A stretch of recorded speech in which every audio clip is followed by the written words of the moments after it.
자, 오늘은 86회인데 86회는 이제 결정장애에 대해서 좀 한번 알아보려고 해요. 여러분들에게도 흔히 많이 주변에서도 그렇고 여기 있는 여러분들 자신에게도 결정장애가 있는 사람들이 생각보다 많아요. 알고 있죠? 몇 명을 제외하고는 제가 알기로는 다 결정장애 있는 걸로 알고 있어요. 자, 이 결정장애 남들이 말하는 흔히 얘기하고 본인들도 많이 알고 있는데 결정장애에 대한 말을 굉장히 많이 써요. 그런데 우리가 항상 이 논제에 답이 있다는 말을 많이 써요. 그러면 결정장애는 두 단어로 이게 합쳐져 있는 거예요. 결정을 내리는 것과 장애 들어가 있다는 뜻이에요. 장애는 뭐라 그랬어요? 장애. 병이에요, 병. 자, 이게 이제 그러면 결정장애가 과연 결정에 관련되어 있는 부분이 장애, 즉 병이냐? 이제 우리가 한번 그 병증에 관련된 거를 한번 체크를 해볼 필요성이 좀 있어요. 자, 그러면 제일 먼저 결정이란 말이 뭐예요? 결정. 뭔가의 결과를 정해서 내가 확실 그걸 향해서 가는 것을 우리는 결정이라 그래요. 결과를 정하는 거야. 내 자신이. 자기 자신이 정하는 거야. 그러다 보니까 뭘 반드시 필요로 하냐면 이 결과가 필요해요. 결과. 이 결과에 관련된 내가 예측을 하고 난 다음에 이렇게 될 거다라는 이 결과를 정하고 난 다음에 이 결과에 맞게끔 내가 보통 선택을 하는 것이 이 결과를 예측을 해서 선택을 하는 거예요. 선택을 한 이 결과를 선택을 할 때 우리는 그걸 결정 내린다.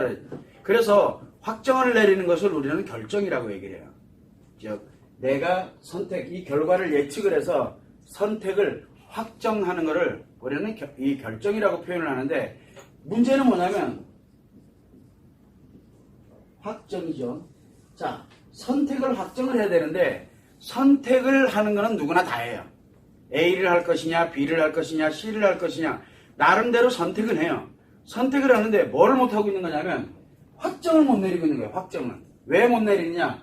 이 결과에 관련되는 게 이 결과는 여러 가지의 결과가 나타날 수가 있어요. 이렇게 했을 때는 좋은 결과가, 이렇게 했을 때는 나쁜 결과가 선과 악에 관련된 즉 옳고 그른 것에 대한 결과가 뚜렷하게 나타나면 결정 쉽게 내려요. 우리가 보통 보면 A를 결정할 거냐 B를 결정할 거냐 할 때 A가 좋은 거 B는 나쁜 거 그러면 여러분들은 어떻게 결정 내리래요? 결과가 나쁜 거고 여기는 결과가 좋은 거야. 그럼 볼 것도 없이 결정을 내려요. 그런데 왜 결정을 못 내리느냐? 못 내리는 이유는 뭐냐면 A-E를 선택을 하니까 요게 애매해. 한 50에서 60만큼 좋아. A-B를 선택을 하니까 요거는 한 40에서 한 70만큼 좋아. 요게 애매하죠. 둘 중에 하나를 선택하라 그래요. 그러면 여러분들은 무엇을 선택을 할까요? 무엇을 선택을 할까? 여기는 5, 60인데 여기는 40에서 70 사이가 여기 좀 애매하죠. 여기 좀 애매하고 요렇게 내가 선택을 하는 데 있어가지고 애매한 어디로도 경중이 약간 조금 차이가 날 때 우리가 왜 보면은 이렇게 시소가 있다라고 볼 때 이 관련되는 내용이 아주 극명하게 차이가 나게 되면은 선택하기가 쉬워요. A냐 B냐 그리고 결과가 딱 정해져 있는 것들은 좋다 나쁘다로 딱 정해져 있고 그렇게 되면은 선택을 하기가 굉장히 쉬운데 그렇지 않고 애매한 요런 상태에 들어갔을 때는 선택을 하기가 굉장히 어렵습니다. 자, 요런 상태에 들어가게 되면은 선택을 쉽게 할까요? 여러분들 같으면 그러면 병이죠. 선택을 못했잖아. 이거를 결정장애라 그래요. 좀 이상하다. 내가 결정을 못한 게 아니고 결정하기 정말 애매한 상황. 요럴 때를 우리는 뭐라고 얘기를 하냐면 바로 결정장애라고 얘기를 합니다. 요게 이제 하나의 유형이에요. 요런 유형이 하나가 있고 비슷해서 선택을 못하는 경우가 있어요. 또 하나는 뭐냐면 결정장애를 햄릿 증후군이라고도 표현을 많이 합니다. 햄릿 증후군 혹시 햄릿 아시나요? 저도 잘 모르는데 어쨌든 하나는 알아요. 죽느냐 사느냐에 이제 문제가 되는 거야. 즉 극과 극을 선택을 해야 돼요. 최악의 극. 그 다음에 극은 뭐예요? 최고의. 그럼 이렇게 보면은 최악과 최고는 볼 것도 없잖아요. 뭘 선택하면 돼요? 최악을 선택을 해요? 안 하죠. 최고를 선택을 하게 돼 있어요. 여기까지는 괜찮은데 이거는 최악이고 이거는 최고인데 결과는 뭐예요? 최악이에요. 자, 지금 내가 사느냐 죽느냐를 선택을 해도 결과는 내가 죽는 걸로 가면 어떻게 될까요? 결과는 이 결과가 정해져 있는 곳에서 선택을 해야 될 때 극과 극을 선택을 할 때가 와요. 사람들은 누구나 다.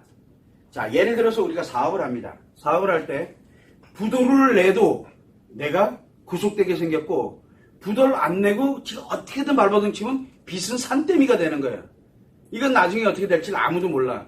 하나는 지금 부도를 내면 구속이고 하나는 부도를 안 내기 위해서 내가 뭔가를 돌려막기 하듯이 뭔가를 하게 됐을 때 빚이 기하급수적으로 늘어난다 생각을 해요. 자, 그럴 때 뭐를 선택을 할래요?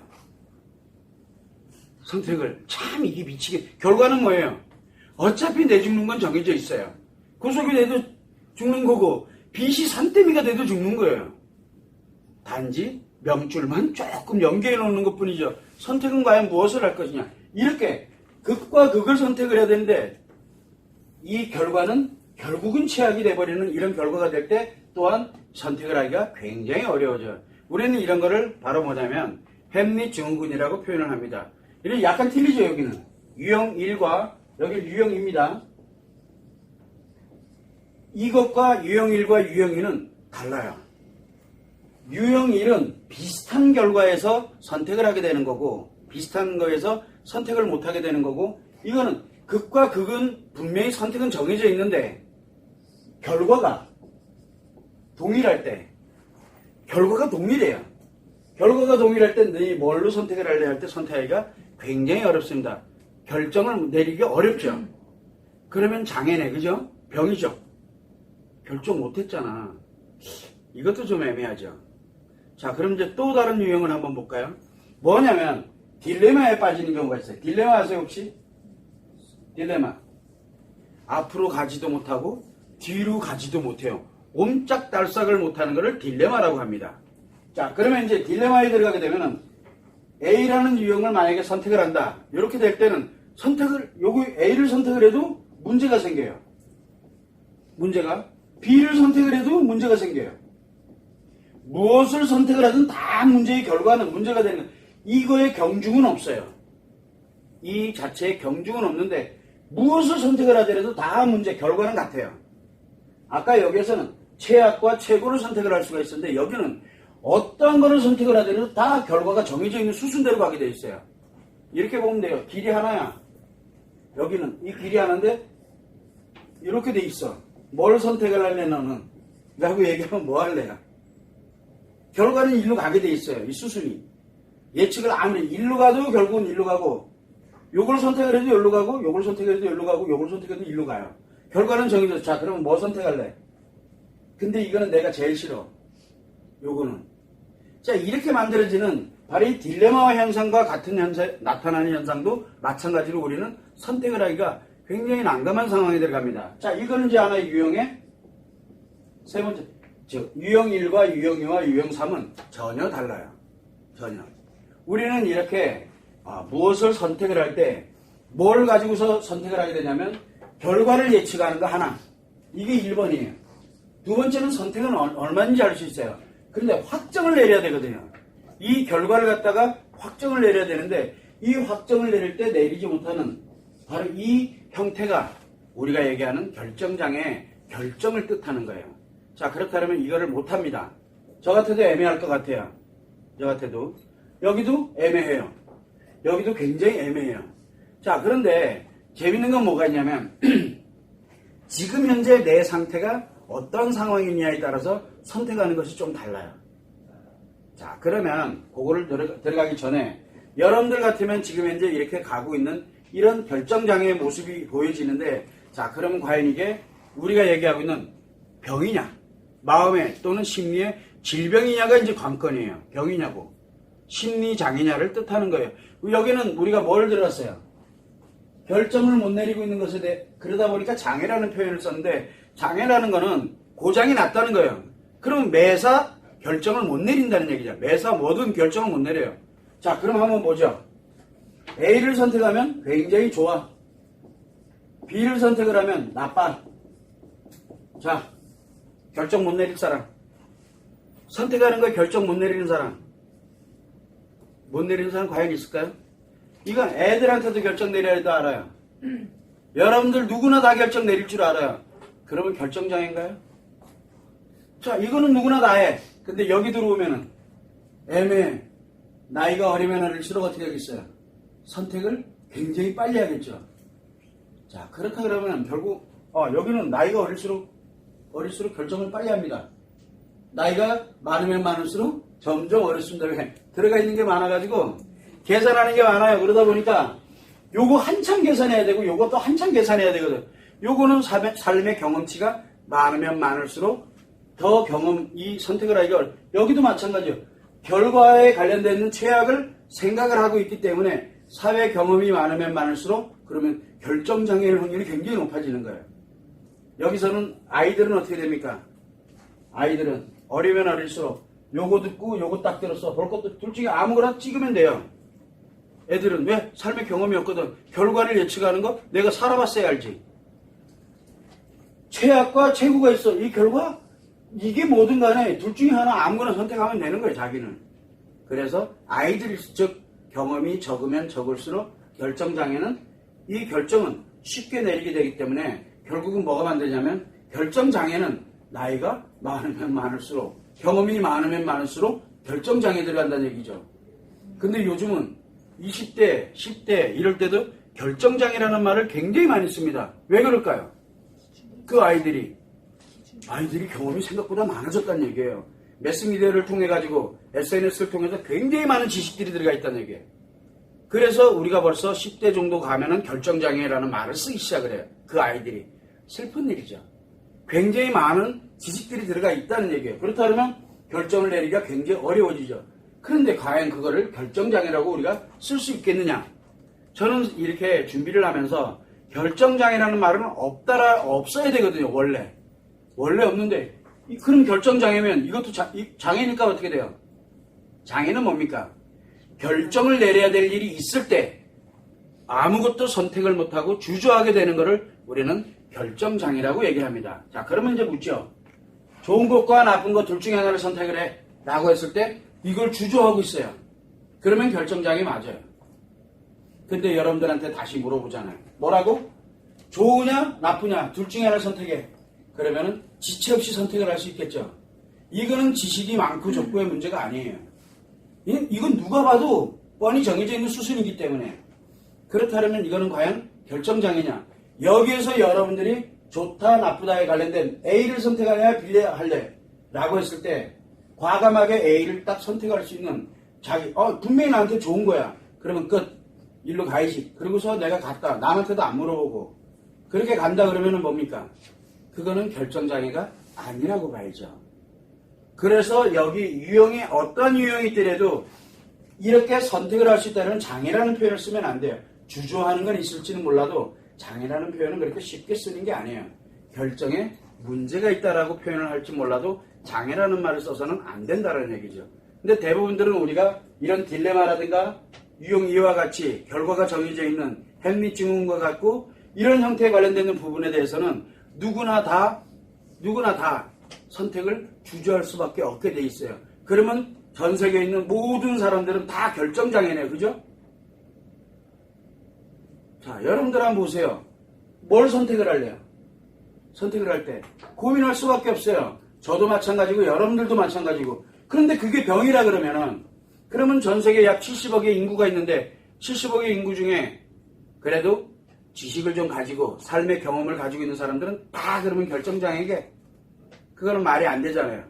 쓸데없이 만들어놓은 용어라는 뜻이에요. 나름대로 요 유형에 있는 요 사람들을 우리는 뭘로 부를까 했을 때 결정장애, 햄릿 증후군, 요거는 딜레마라고 부르자.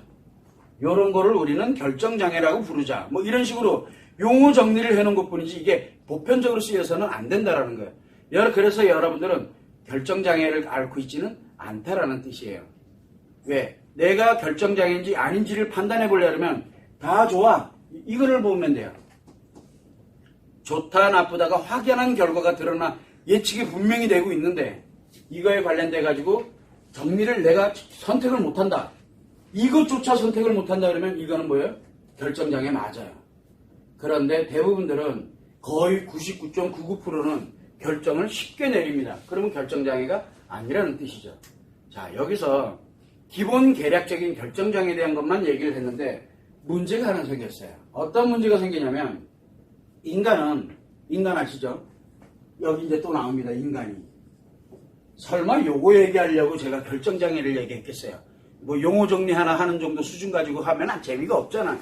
근데 이제 한번 보자고. 이 인간이기 전에 뭡니까? 사람입니다. 자, 우리가 고민을 합니다. 인간관계를 살아가는 데서 뭔가를 자, 사람일 때는 결정을 어디다가 포커스를 맞춥니까? 사람일 때는 나만 행복하면 돼. 남은 관심 있어요, 없어요? 없죠. 그러면은 결정장애가 사람일 경우에는 생길까요? 결정에 문제가 생기겠냐고요. 사람일 때는 결정의 문제가 지체 없이 결정을 마구마구 내릴 수 있어요. 이것도 마찬가지예요. 뭐예요? 나의 포커스에 맞췄을 때 나한테 가장 좋은 것만 선택하면 돼요. 남하고는 관계가 없으니까. 그래서 나는 가차없이 선택을 할 수가 있게 돼요. 그래서 사람인 경우에는 거의 결정장애가 없어요. 사람일 때는. 그렇다면 사람일 때는 한번 보세요. 딜레마에 빠져있던 유형 1이 됐던 유형 1이 됐던 2가 됐던 딜레마가 됐던 간에 저럴 때 남들은 무지하게 고민 많이 하는데 이 사람은 쓸데없는 소리 하지만 이걸 해. 딱 결정을 내렸어요. 그건 뭔 뜻이에요? 사람이라는 뜻이에요. 이것 봐라. 그러면은 결정을 잘 내리는 사람은 뭔 뜻이에요? 우리 관계상 있는 데서 그 남들은 다 복잡해서 미쳐 죽을 것 같은데 다들 결정장애인데 이 사람만 결정장애가 아닌 거야. 뭐라고? 과감하게 딱 내릴 수 있는 거예요. 그거 왜 그럴까요? 사람이기 때문에 그래요. 다른 사람들은 다 인간으로 함께 공동적으로 이렇게 가는데 요 사람만 난 니들하고는 관계가 없어. 나만 좋으면 돼. 딱 선택을 하는 거예요. 그러면서 뭐라고 얘기를 해요? 이거 다 니들을 위한 거야. 라고 얘기를 합니다. 어디서 많이 들어본 것 같죠? 요즘 사회가 좀 이상하게 돌아가고 있어요. 왜? 사람이기 때문에요. 인간으로는 안 살겠다는 얘기야. 난 너희들이랑 함께 안 가. 까불겠어. 내가 결정 내린 대로 니들은 해 그냥. 즉 사람이 무서운 얘기죠. 근데 만약에 그 사람이 선택한 게 잘못된 거면 어떻게 할래요? 그 사람이 선택한 게 잘못됐으면 그 결과는 고스란히 누가 책임져야 돼요? 결정 못 내리고 있었던 사람들이 다 책임을 져야 돼요. 누가 책임지냐? 이 인간들이 다 책임을 져야 돼요. 요 한 사람에 대해서 결정 내린 거를 인간이 다 책임을 져야 돼요. 이게 지금 현 사회예요. 자, 그렇다면 사람일 때는 결정을 내리기가 굉장히 쉬워요. 그런데 인간일 때는 결정 내리기가 굉장히 어려워요. 왜 어려워요? 뭐 때문에? 남자는 뭐를 추구합니까? 가치 추구를 하게 되고 여자는 뭐를 추구합니까? 의미를 추구를 합니다. 자, 이게 참 재밌어요. 남자는 가치를 추구하고 여자는 의미를 분명히 추구를 해갑니다. 자, 여기에서 요 5, 60에 40, 70에 유형 A를 딱 놓고 보면은 남자와 여자가 선택하는 게 좀 다르겠죠. 남자와 여자가. 요게 예를 들어서 의미와 연결되어 있는 거면은 누가 선택을 못하고 있을까요? 여자가 선택을 못합니다. 요게 만약에 가치와 연결이 되어 있으면 어떻게 될까요? 남자가. 자, 그러면 한번 볼까요? 여기 우리가 유형 A를 놓고 봤을 때 남자가 만약에 이 5, 60, 40, 70의 범위 있는 것이 행복의 감정의 폭과 같다 그러면은 누가 결정을 잘 내릴까요? 남자는 쉽게 내려요. 남자는. 야, 50이 좋다. 여기가 50이나 40이 10좀 모자리면 어때? 감정 못 느끼니까. 가치속으로 볼 때는, 야, 이거 참 너네 진짜 이상하다. 여러분들 주로 누가 얘기하는 겁니까, 이거는? 남편들이 하는 얘기잖아요. 아내들은 요거 해서 요만큼이라도 더 행복할까? 요거 어떨까? 했더니 남편이 옆에 이렇게 보더니, 한심이 죽겠는 거야. 가치하고는 하등에 관계없는, 저 쓸데없는 고민하고 있다고. 왜 경험 안 해본 사람들처럼 이래요. 즉, 뭐와 연결이 돼요? 이 아내가 지금 막 여자가 고민을 하고 있다.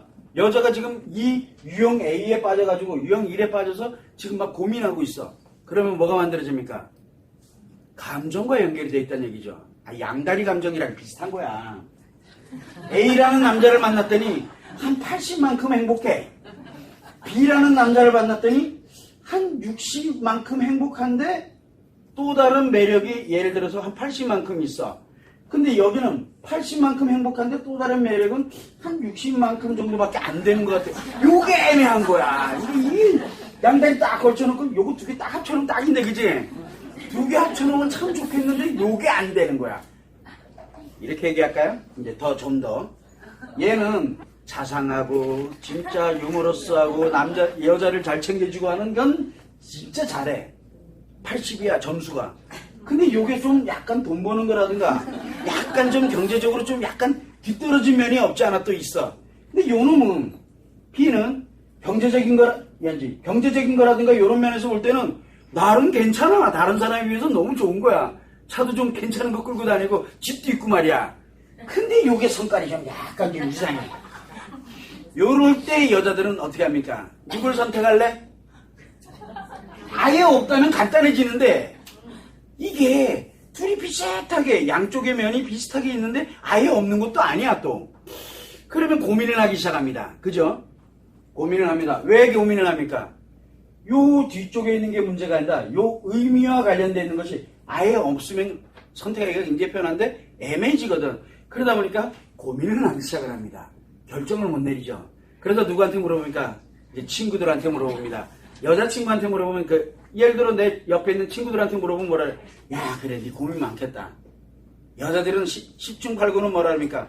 참 고민 많겠다라고 얘기합니다. 그래서 남자친구한테 가서 딱 물어봅니다. 야, 어쩌고저쩌고 얘기하니까 뭐라 그럽니까? 남자는 그것도 없습니다. 요거를 선택하라 그러죠. 볼 것도 없이. 여자들은 대체적으로 뭘 선택하라 그럽니까? 요거를 선택하라 그럽니다. 여자들은. 자, 그런데 여자친구한테 우리 친구들한테 딱 물었어. 그랬더니 여자친구가 뭐라 그래? 야, 자상한 소리 하고 가니 돈 있는 놈이 장땡이야. 그러면서 이거를 결정을 해줍니다. 그랬더니 그 여자는 그럼 뭐지? 뭔가가 좀 이상하죠, 그죠? 자, 문제는 뭐냐면, 자, 이렇게 해서 누군가가 결정을 내려줬어. 아, 그렇구나. 얘를 딱 끊었어, 이제. 그리고 이거를 선택했다 쳐. 그 책임은 누가 져야 돼요? 자기가. 근데 결정은 누가 내렸어요? 다른 사람. 이게 아주 애매해지네? 이게 결정장애라는 이제 우리가 표현을 쓰게 되는 건데, 사실은 결정장애가 아니라 뭐예요? 당연한 거예요, 여자면. 여자라면 누구나 당연해요. 근데 해리가 오면 이런 고민 안 한다니까? 간단해. 어디에 포커스 맞추면 돼요? 가치에다 포커스 맞추고, 그래, 이것 좀 앉아서 하면 어때? 얘 좀 괜찮아. 얘가 있으면 되니까. 하고 결정을 바로 내려버립니다. 그런데 이걸 남자가 결정 내리면 또 어떻게 될까? 남자는 쉽게 결정을 내려요. 이런 경우라면. 그래서 남자는 뭘 고민하고 있느냐? 남자는 요 앞에 뭐 필요 없어요. 예쁘고 돈 많으냐? 이게 이제 관건이야. 이게 관건인 거야. 그런데 자, 예쁘고 A라는 여자가 딱 있어. 예쁘고 돈 많고 끝내주는 게 한 90점이야. 근데 뭐예요? 성깔은 장난 아니야. 막 한 번 했다 그러면 막 주먹 날라오고 난리도 아니야. 요건 한 50점 돼. 그렇다고 딱히 뭐 아주 나쁜 건 아니야. 나한테 좋을 땐 진짜 더 잘해줘. 그런데 조금만 아니다 하면은 거의 뭐 매 맞는 남자 수준이 돼가는 거야.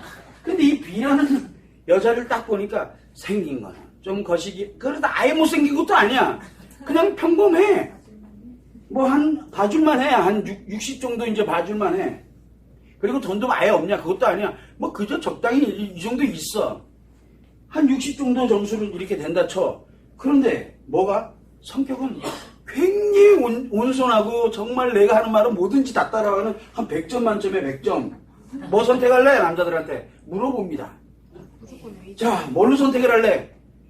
참 애매해요. 그래서 뭐라고 합니까? 연애용, 결혼용 이렇게 이제 구분을 하죠. 아니요, 요즘 다 그렇게 하거든. 연애용, 결혼용 둘 다 데리고 가면 좋고. 그래서 둘 다 데리고 가려고 노력 많이 하잖아. 그러다가 둘 다 잃지. 자, 왜? 남자들은 이건 참 갈림길이야. 딜레마야. 이것도 마찬가지로. 이럴 때 뭘 선택을 할 거야? 뭘 결정을 할래요? 아깝잖아. 이걸 버리기에는 이게 아깝고, 이건 못 버리겠고, 요건 못 버리겠고, 요걸 버리자니 요건 또 아깝고. 이게, 그래서 이러지도 저러지도 못하는 결정을 하지 못해. 그럼 그 남자는 결정장애인가? 자, 그래서 이제 이 남자가 물어봅니다. 여자한테. 야, 이런 애가 하나 있고 이런 애가 하나 있는데 너는 어떻게 생각하냐? 그러면 여자애가 뭐라고 얘기를 합니까? 이거 선택해야지 바보야 라고 얘기해 줍니다. 근데 아무리 가서 생각해봐도 이건 아닌 것 같거든. 그래서 이제 또 다른 사람 또 물어봐요. 그래서 또 이 얘기를 하고 이래. 내가 그래 이걸 선택했어. 그리고 난 다음에 멀리 이 90이 날아갔어요. 그러면 어떻게 됩니까? 언젠가 그때 내가 그랬어야 되는데, 그죠? 그런데 그것조차도 잊어먹어요, 남자는. 이렇게 남자와 여자가 바로 이런 유형에 의해서 딜레마에 빠져가지고 선택을 못하는 경우는 당연한 현상이에요. 심리장애에 들어가 있는 사람들은, 심리가 고장난 사람들은 가차없이 선택을 할 수 있어요. 뭐든.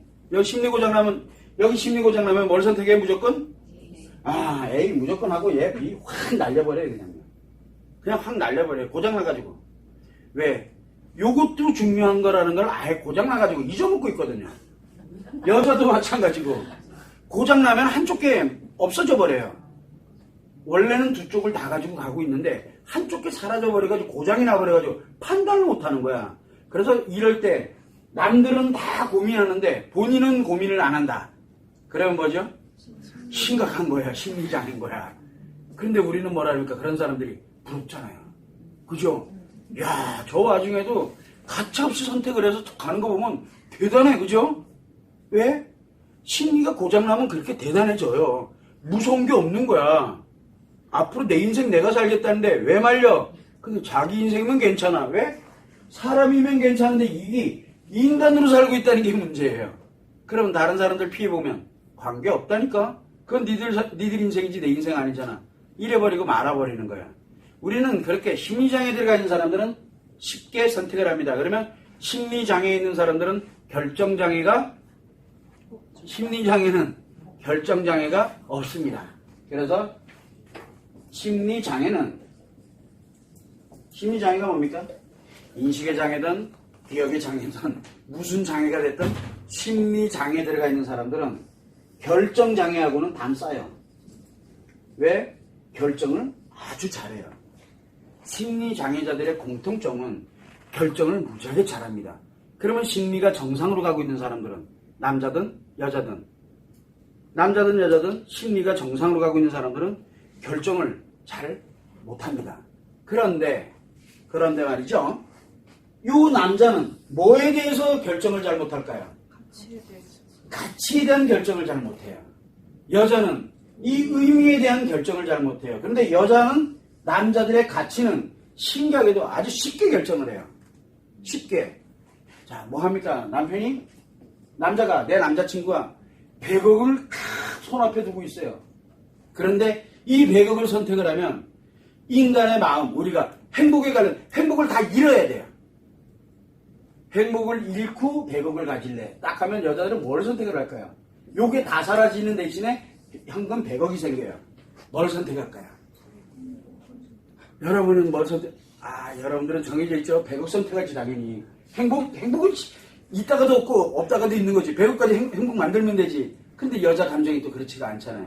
그래서 여자들이 대부분들 결혼을 상대라든가 뭘 하고 이럴 때 다른 건 다 해서 다른 건 다 괜찮은데 우선순위가 뭡니까? 그 사람의 이 남자에 대한 여자들은 남자에 대해서 우선순위를 정할 때 제일 먼저 뭐부터 정합니까? 성격, 성품이라 그러죠 우리가. 그 사람의 됨됨이를 얘기합니다. 이게 1순위예요. 1순위. 그 다음에 뭡니까? 2순위가 경제력. 아니지. 요즘은 요거보다도 더 중요한 게 있어요. 잘생겨야 되고 몸짱이어야 되고 또 뭡니까? 유머러스여야 돼. 이 경제력보다 앞서 있어요. 요즘 이게 다 요거하고 뭐가 연결이 됩니까? 성격, 성품과 연결이 된다라고 느끼거든요. 경제력은 사실은 그렇게 중요하지가 않아요. 자, 그런데 문제는 심리장애에 들어가 있으면 반대로 가겠죠. 반대로 가면 뭐니 해도 돈이 많아야 돼. 그 다음에 잘생기고 뭐하고 요게 2번 되고 요게 3번이 되는 거예요. 심리장애에 들어가면 그렇게 됩니다. 여자들은. 근데 남자는 정반대로 가겠죠. 이게 왜 그러냐면 남자는 이 가치 중심으로 가고 있기 때문에 가치와 연결이 되어 있으면 자, 남자들한테 물어봅니다. 남자들한테 100억을 가질래? 100억을 갖는 대신에 넌 죽는 날까지 행복 못 느껴. 자, 그렇지. 아직 안 와봤잖아. 지금 현찰이 중요하지. 자, 그런데 여자에게 이게 선택을 하는 거하고는 좀 틀리죠. 지금 이렇듯이 물론 이렇게 극단적인 거 예를 들어 행복을 느끼긴 느끼는데 너는 50만 느껴. 근데 100억이 아니라 예를 들어 한 10억 정도 된다 쳐. 이렇게 될 때는 아예 없는 게 아니잖아. 애매한 딜레마에 딱 빠지게 됩니다. 이럴 때는 여자들은 뭐를 선택을 많이 하게 되냐면 행복을 선택을 합니다. 예를 들어 이거를 포기하면 너는 무조건 행복이 100이야. 이렇게. 그럼 뭘 선택할래? 그러다 이게 극단화 현상이니까 그게 아니라 요거 한 1억만 선택을 하면 행복은 100이야. 여기는 10억을 선택을 하면 행복은 한 반으로 줄어들어. 뭘 선택을 할 것이냐. 이럴 때 여자와 남자가 조금 달라요. 물론은 요즘은 경제력 중심으로 많이 가고 있기 때문에 내가 비단 설명을 이렇게 동과 연결을 해서 이렇게 가는 거지만 극단화 현상으로 놓고 봤을 때 얘기를 하는 거예요. 그러다 보면은 남자는 이 가치 중심에 관련되어 있는 가치와 연결이 될 때 바로 딜레마에 빠지게 되고 여자는 의미와 관련되는 것에 들어갈 때 바로 딜레마에 빠지게 되면서 결정장애에 들어갑니다. 그러면은 결국은 여기서 보게 되면 남자는 가치와 연결되어 있는 우리가 경제력 가치, 그 다음에 또 뭐죠? 관계적 가치, 사회적 가치, 자기가 추구해 나가는 자아실현을 추구해 나가는 가치 추구를 해 나가는 것에 이 선택의 애매함 속에 들어가게 되면은 딜레마에 빠지면서 바로 결정장애로 들어가게 됩니다. 정상적인 남자는 그래요. 근데 비정상적인 남자는 그거하고는 관심이 없어요. 그거에는 관계가 없어요. 그래서 우리는 이 가치 중심에서 갈 때 남자들은 이 결정장애로 많이 갑니다. 그러면 그 사람이 정상이냐 비정상이냐? 정상이라는 뜻이에요.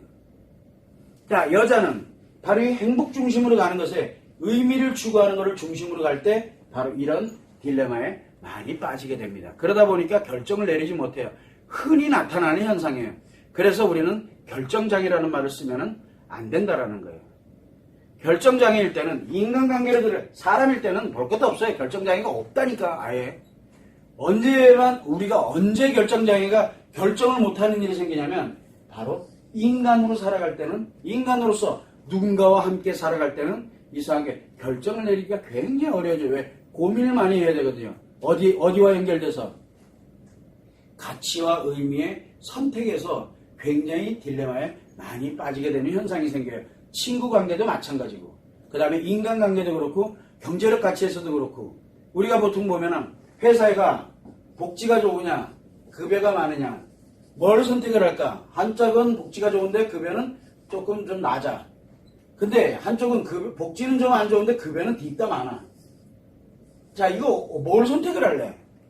그럼 어떤 회사를 선택을 할까? 요 회사 다니다가 좀 아니다 싶으니까 요 회사 다니면 괜찮아질 것 같죠? 결국은 딜레마에 한번 내가 결정을 내리지 못하는 상황에 딱 들어가게 되면 지금 내가 어디에 와 있는지를 빨리 분석을 해야 된다는 얘기예요. 내가 지금 가치의 딜레마에 와 있는지, 가치의 결정의 문제가 와 있는지, 의미의 결정의 문제가 와 있는지를 한 번만 선택을 해보면 돼요. 이렇게 한번 보면 돼. 왜? 우리는 결과를 예측을 하는데 이 결과가 뭐와 연결이 되어 있다는 얘기예요. 가치냐? 의미냐가 결정. 이게 중요하거든요. 내가 무엇에다 결정을 내릴 것이냐에 따라서 이 선택을 한 것을 확정을 질 때는 반드시 결과를 예측을 하고 확정을 짓거든요. 그래서 어디 가냐면 이 선택을 한 결과에 대해서 내가 확정을 내리는 걸 우리는 결정이라고 합니다. 결정을 내리기 전에 뭘 중심으로 가야 되냐? 여자는 의미를 중심으로 가야 되는 거고 남자는 가치를 중심으로 가면 결정 내리기가 생각보다 굉장히 쉬워져요. 그런데 그 잃어버리는 약간 하나. 여자도 가치를 선택을 한다? 그러면 의미와 연결되어 있는 것이 한번 딜레마에 딱 빠지게 되면 그때부터는 선택을 못하는 거예요. 굉장히 어려워지는 거예요. 즉 가치와 인간은 누구나 다 가치와 의미의 이 경계선상에 두 개가 동시에 진행될 때 경계선상에 놓일 때 아무도 선택을 못합니다. 그건 인간이라면 누구나 다 그래요. 저를 비롯해서 여러분들도 다 마찬가지예요. 그렇게 하려면은 내가 그렇게 선택을 못하는 그런 상황이 될 때는 남자는 가치로 가고 있느냐, 여자는 의미를 가지고 있냐. 남자 여자 귀찮아. 그러면 가치와 의미가 어떻게 내가 선택을 하는 것에 선택을 하는 이 자체에 가치와 의미를 분석을 해서 이 가치와 의미의 결과가 어떻게 되겠구나. 그러면 나는 어떤 거를 선택을 해야 되겠다라는 게 결정을 내리기가 생각보다 굉장히 쉬워져요. 근데 사람들은 이게 가치인지 이게 의미인지도 모르니까 두 개가 같은 거로 인식을 하거든요. 우리가 아까 얘기했던 것처럼 여기에서 얘기했던 것처럼 경제적 가치와 의미와 이걸 같은 거로 놓고 보는 거예요. 같은 걸로 놓고 보면 답이 안 나오는 거예요. 자, 그렇다 그러면 우리가 결정을 내리는데 결정을 내릴 때 가장 큰 문제가 뭐냐면 여러분들이 만에 하나 의존성이라는 게 있어요. 여러분들 의존이라는 말 아시죠? 의존. 의존성이란 누군가에게 특히 어떤 특정한 대상에게 의존되어 있다. 이 의존성에 관련되는 부분은 물질적인 것, 인간이 아닌 남자나 여자 이런 인간이 아닌 특정한 다른 대상에 의존되어 있는 것은 해당 사항이 없습니다. 그렇다고 설마 뭐 알코올에 의존됐다 해서 알코올 중독자가 알코올한테 물어보죠. 야, 뭐 선택할까? 그때는 알코올이 내 뇌리에다가 신호를 보냅니다. A 해. 오케이 A. 이거는 정신병자예요. 그러니까 일단 대상이 사람인 거를 일단은 대상으로 갑니다. 이 사람인 대상에게 의존되어 있을 때 그 사람에게 모든 결정권을 줍니다. 나는 어떤 결정을 못해요. 그래서 결정을 못하니까 이 사람한테 물어봅니다. 뭐라고 물어봐요? A와 B가 있는데 A와 지금 여기는 어떻게 할까? 가장 가까운 사람이 누굽니까? 부부관계, 애인관계, 그 다음에 또 친구관계, 지인관계 굉장히 많죠. 이런 인간관계 특정한 대상에게 물어봅니다. 뭘 선택을 할까 물으니까 이 사람이 뭐라고 하냐면 내가 보니까 이게 좋겠다. 네, 그리고 그거를 선택을 해서 실행을 합니다. 실행은 누가 해요? 실행은 이 의존성이 때문에 실행은 누가 하냐면 내가 합니다. 그 다음에 이 결정은 누가 내렸어요? 타인, 상대가 내립니다. 실행은 내가 하고 결정은 상대가 내립니다. 이게 의존성이에요. 자, 그러면은 실행은 내가 했으니 실행한 사람이 실천한 사람이 누구 인생이에요 이거? 내 인생이에요. 그럼 이 사람이 여기서 책임을 져야 돼요. 자, 이 사람은 책임을 집니다. 이 사람은 재밌죠? 책임이 없어요. 근데 참 재밌어요. 실행을 했어. 굉장히 잘 됐어. 오케이, 너무 좋아졌어. 이 결과는 누구 거예요? 이 사람이 결정해 준 사람 거잖아요. 그럼 이 사람 거예요? 이게 참 재밌어요. 의존성의 문제는 과연 무엇이냐면은 바로 의존을 하게 되면은 책임만 존재하지 결과에 대한 책임만 존재하고 있고 뭐가 없어요? 권리가 없어요. 결정을 내린 사람한테 권리만 있고 결정을 내려서 권리가 있고요. 여기는 권리예요. 이건 권리가 있거든. 결정을 내린 사람은 이 실행하고 난 결과에 대한 권리만 갖고 책임이 없어요. 그러면 뭔 뜻입니까? 의존한다는 얘기는 타인에게 나의 권리를 넘겨준 대신에 모든 책임은 내가 지겠다는 뜻이에요. 이게 의존이에요. 의존. 재밌는 현상이 하나 있어요. 의존하는 사람들 있죠. 의존성을 가지고 있는 사람들. 상대에게 의존하는 것을 잘하는 사람들은 결정장애가 없습니다. 아예. 어떻게 보면은 결정장애죠. 그런 사람들은. 그래서 우리가 바로 의존성을 갖고 있는 사람들. 이 사람들을 엄격히 따지면 이 사람들이 바로 결정장애예요. 자, 그러면 여러분들 중에 선생님, 저는 결정장애가 있는 것 같아요. 이 얘기 무슨 뜻이에요? 선생님, 저는 타인에 대한 의존성이 굉장히 높은 것 같아요. 라고 얘기하는 거예요. 그럼 또 거꾸로 얘기를 하면 또 우리가 일명 바꿔서 얘기하면 저는요, 인생에 권리가 하나도 없고요. 책임만 갖고 살아가는 사람이에요. 라고 얘기하고 있는 거예요. 그러면 누구에 대한 책임이에요, 이거는? 지가 한 모든 것에 대한 책임이에요. 근데 권리는 누가 가지고 있어요? 내가 의존해 있는 사람이 갖는 다 권리예요. 이거는 권리를 넘겨주고 뭐만 지겠냐? 책임을 지겠다는 뜻이거든요. 저한테는 그렇게 들려요. 결정장애를 가지고 있다라고 얘기하는 거예요. 그럼 우리가 일반적인 사람들은 뭘 가져갑니까? 권리도 있고 책임도 있잖아요. 여러분들은 책임만 지나요? 아니면 권리만 가져가고 있나요? 대부분의 인간은 권리와 책임을 함께 가져가도록 이게 인간이잖아요. 인간다움의 삶을 가져가는 거거든요. 결국은 무슨 뜻이냐면 의존성에 들어가 있는 사람들은 바로 결정장애에 들어가 있는 겁니다. 여러분들이 얘기하고 있는 결정장애는 의존성이라고 보면 되는 거예요. 즉 나의 권리를 타인에게 주고 타인이 선택한 바로 그 결정에 대해서 타인의 권리에 의해서 나는 무조건 책임만 지는 사람이 되는 거예요. 자, 이렇게 되다 보면은 책임만 진다. 권리는 없고. 그럼 뭘 하든 간에 다 상처가 되고 스트레스가 되는 거예요. 내가 뭘 하더라도 아니 세상에 좋게만 되는 게 세상에 어딨어요. 그럼 뭔가를 무조건 하게 되면 무조건 뭐가 만들어져요? 스트레스와 상처가 형성이 되는 겁니다. 그래서 의존성이 있는 사람들은 공통점이 상처가 굉장히 많습니다. 주로 누구에게 많을까요? 여자들에게 많아요. 남자들은 지 권리 안 뺏기려고 무지하게 발버둥 치거든요. 남자들은 대체적으로. 그런데 여자들은 누군가를 믿는다, 누군가를 사랑한다 그러면 어떻게 됩니까? 홀라당 의존해가지고 그 의존에 관련돼서 의존했습니다.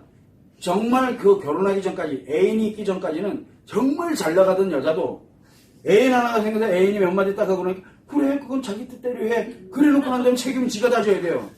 그래서 폭삭 날아간 사람들이 한둘이 아니에요. 그래서 우리가 요즘은 이제 세대가 많이 바뀌고 있습니다. 정반대로 흘러가고 있어요. 남자들이 여자한테 의존합니다. 그러면 여자는 뭐를 해줘야 돼? 그래 차 사줄게.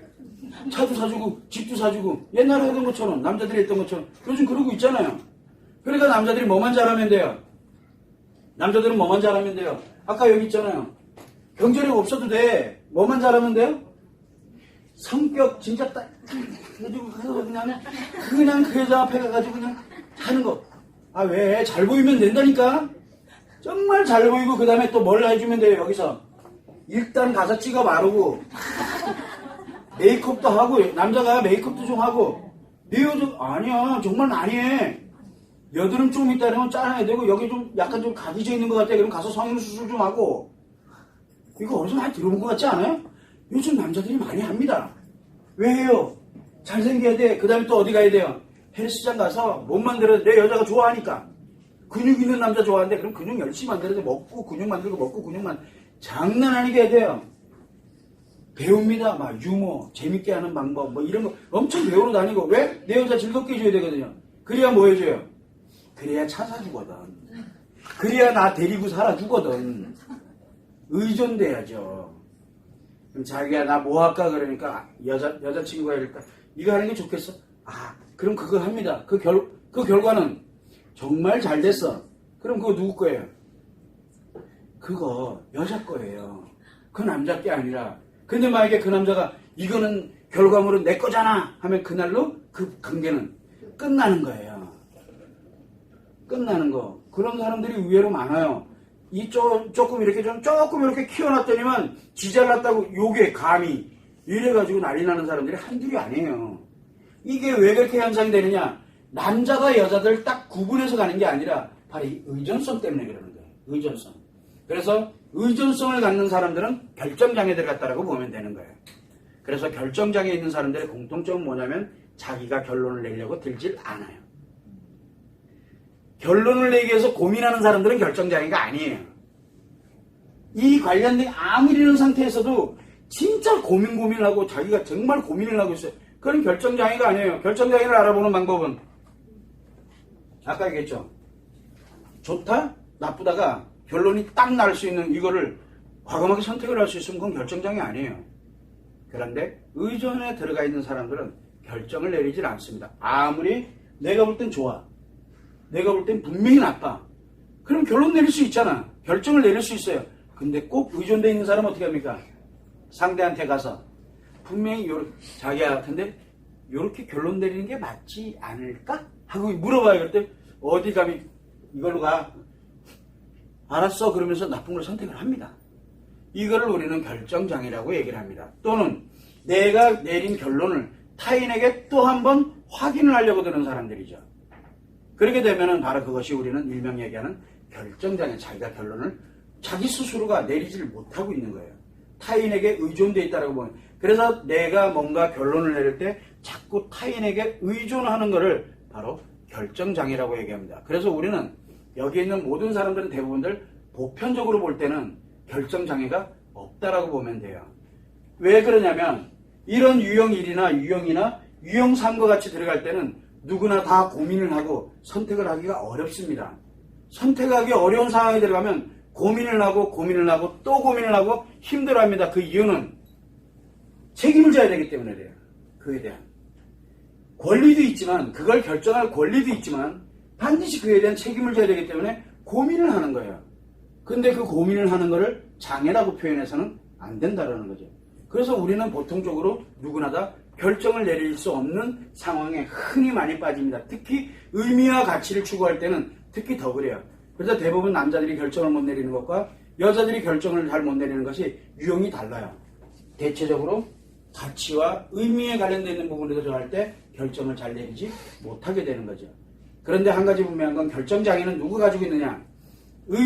타인에게 의존하는 사람에게만 결정장애가 발생을 합니다. 그래서 여러분들은 쉽게 결정장애라는 말을 써서는 안 되는 거예요. 이거 잘못해도 한참 잘못되는 거예요.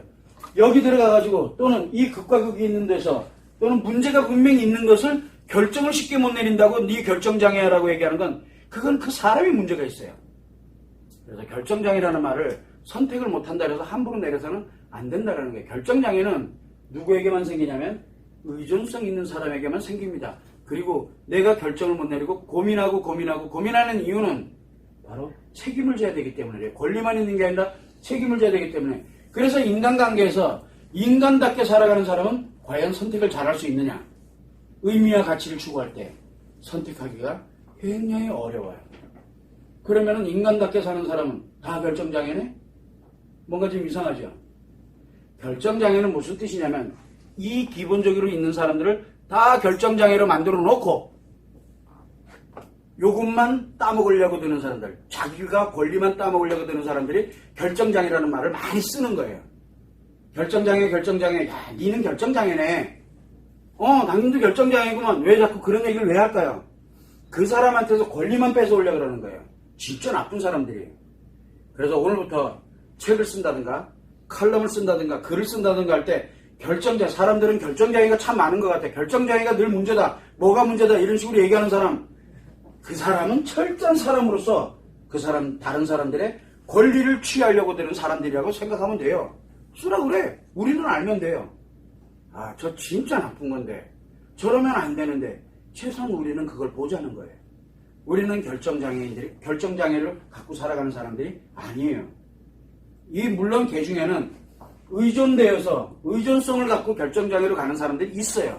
그 사람들도 내가 결정장애인 이유가 바로 내가 누군가에게 의존돼 있구나. 내가 책임은 지되 권리를 그 사람에게 내가 어느 순간에 넘겨줬구나라는 것을 빨리 알아서 그거를 조정 작업을 빨리 해야 돼요.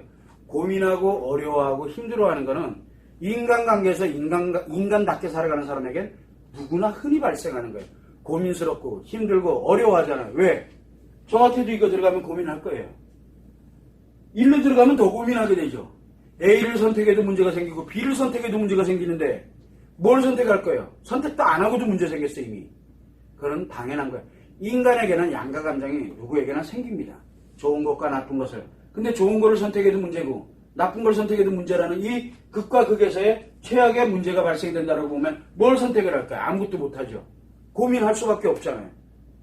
그러면서 가는 것이 물론 우리가 결정을 내리지 못하는 그런 상황이 되기 때문에, 그래서 결정을 내리지 못하는, 결정장애는 아니지만 고민을 하고 이런 사람들이 뭘 찾습니까? 전문가들은 어떻게 갔는지, 학자들은 어떻게 갔는지, 그 다음에 이런 위기에 처했을 때 사람들은 어떻게 갔고 왜 그렇게 갔는지를 우리는 끊임없이 찾아다니는 거예요. 그런데 그 사람들이 결정장애가 어떠니 저떠니 찾아온 사람을 권리를 낼름 먹어치우는 거죠. 그건 굉장히 위험한 거예요. 스스로가 판단하고 결정할 수 있게 도와줘야 되는데 니는 결정장애니까 내가 하라는 대로 해. 이거는 잘못된, 나한테 의존해 라고 얘기하는 것밖에 안 된다는 얘기예요. 이게 우리 상담에도 현실이 이래요. 상담하러 오는 사람들이 왜 옵니까? 저를 찾아오는 이유가 뭘 것 같아요? 결정을 못 내려서 찾아오는 거예요. 어떤 거를 선택을 해도 다 불행이거든요. 그래서 찾아오는 겁니다. 그런데 여기 앉아가지고 그렇군, 판정을 내립니다. 뭐라고? 넌 이렇게 해. 이렇게 판정을 딱 내리면 그 다음부터 모든 권리는 다 내 거야 라고 하는 거예요. 그 사람들은 그 사람에게만 의존합니다. 그와 연결되는 게 생기면 그쪽으로 가가지고 선생님 이건 어떻게 해요? 그건 이렇게 가고, 그 다음에 또 문제 생기면 또 조금 있으면 선생님 숨 쉬어야 되나요? 말아야 되나요? 그것까지 고민해야 돼요. 숨 안 쉬어서 죽으면 네 책임이고 순수해가지고 잘 되면 내가 잘한 거야. 내가 가이드 잘한 거거든. 이 말도 안 되는 일이 상담 현장에서도 지금 벌어지고 있다는 얘기예요. 그래서 절대 의존이 되도록 만들어서는 안 된다는 게, 의존에 들어가게 되면은 자기 스스로가 결정을 내릴 수 없는 바로 결정장애에 들어가는 거예요. 그거는 결정장애예요. 왜? 고장난 거예요.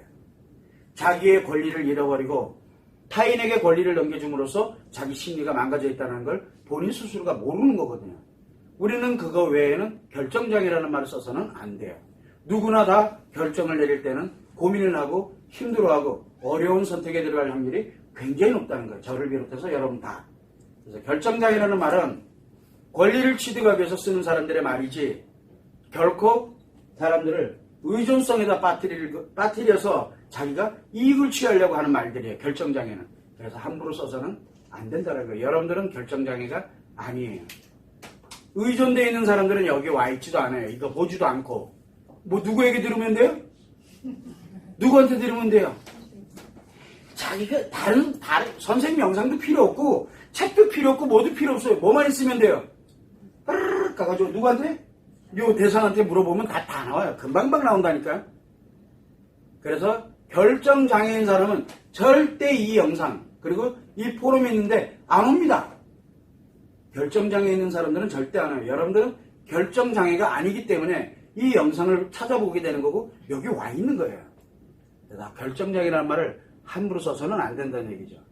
그래서 의존성에 있는 사람만이 결정장애인데 이 사람일지라도 아니다 생각이 들어갈 때는 내가 어떻게 하면 벗어나올 수 있을까? 그걸 한번 고민을 해야 돼요. 어떻게 하면 벗어나올 수 있을까? 이런 고민을 해야 된다는 얘기예요. 대신 누구에게도 물어보지 말고 그렇다면 누군가에게 물어보려고 하면 그런 내용들을 가지고서 의존하려고 들지 말고 그래서 영상이니 책이니 어디에도 의존하려고 들지 말고 자기가 그거를 가지고서 스스로가 판단해서 스스로가 결정을 내려야 돼. 누구에게 결정을 내려달라고 해서는 안 된다는 얘기죠. 쉽지 않아요. 의존성 있는 사람들. 요 사람 요 대상을 또 홀라닥 바꿔놓고 또 의존해요. 그래서 항상 저들은 상담을 하면서도 절대 그 사람들에게 뭘 형성을 하지 말고 이게 다 의존성을 만드는 거거든요.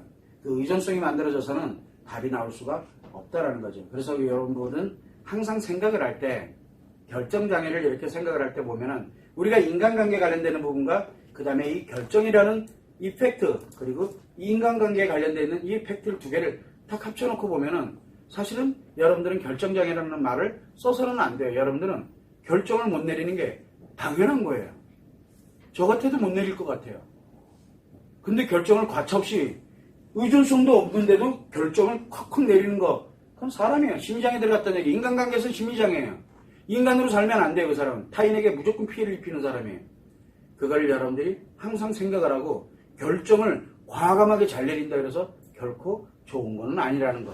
그것만 여러분들이 참고를 해두시면 됩니다.